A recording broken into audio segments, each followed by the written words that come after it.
Sur le papier, le match paraît déséquilibré entre un promu de Fédéral 1 et un relégué de Top 14 vendredi au stade du Pré-Fleury. Mais Nevers compte bien faire chuter Grenoble, le leader du championnat de Pro D2. Surtout que les joueurs de la Nièvre restent sur un revers concédé sur le fil de leur dernière rencontre à domicile. C'était face à Béziers lors de la 7e journée de championnat.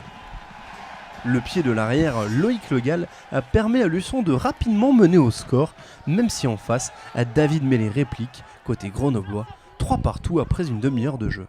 C'est alors que Nevers lance une attaque en première main sur touche. Le relais intérieur de Bastille pour Fale Ali qui sert le centre Ilikena à Bolakoro.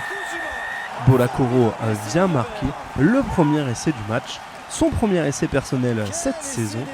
Et voilà Luçon qui mène à 8-3 après 31 minutes. Le service de Fale Ali pour son centre Bolakoro permet à Nevers de prendre la main sur cette partie. Un essai qui n'est pas transformé par Loïc Legal, 8-3 après 32 minutes. Grenoble réagit très vite suite à un effort en mêlée. Le FCG fixe la défense de Nevers, Stéphano ramasse le ballon et le capitaine sert David Mellet pour Dussartre. Le centre fixe la défense de Nevers et Antonin Berruyer vient conclure l'action d'un essai.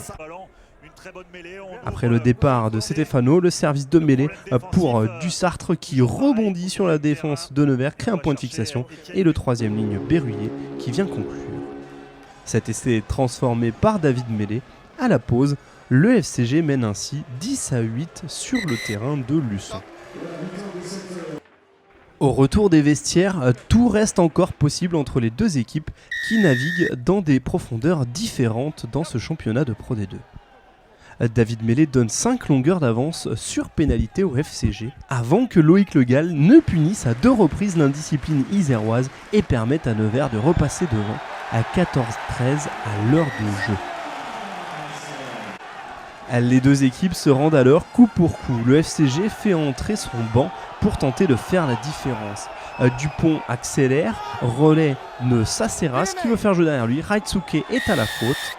Pénalité indique Monsieur Ramos, l'ailier fidjien est hors jeu. L'occasion pour David Mellet d'inscrire 3 nouveaux points sur pénalité. Le FCG repasse devant 16-14. Mais les Bourguignons ont de la ressource. Ils laissent sous pression les Isérois qui commettent de nouvelles fautes.